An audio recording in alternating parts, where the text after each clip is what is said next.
This is Steve Ridgel, and our adult classes at Hillcrest Church of Christ in Abilene, where I go and I'm on staff, we're studying the book of James in all our adult classes.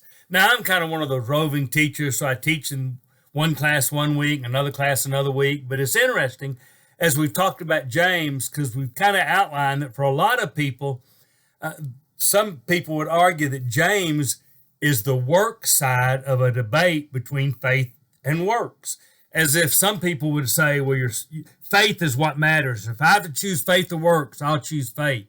And somebody else says, yes, faith and works, but you have to do something. So if I have to choose, I'm going to work for the Lord. And we're pointing out to our people at church that this really not an either or, it's a both and. The whole book of James is not written to say faith is bad, works is good. James wouldn't say that any more than Paul would say faith is good, works are bad.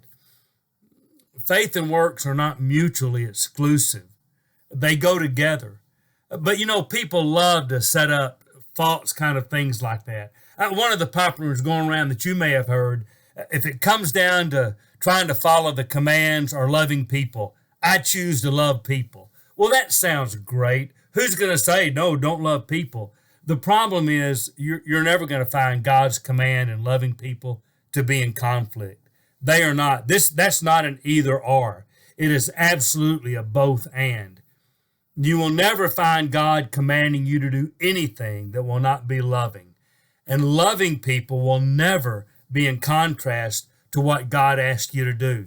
Now, I do admit this. Sometimes loving people will come into contrast or conflict with people who make commands where God didn't make any. Where they'll say, well, God really wants you to do, and God commands, and you look in the scripture, and it's not a command at all.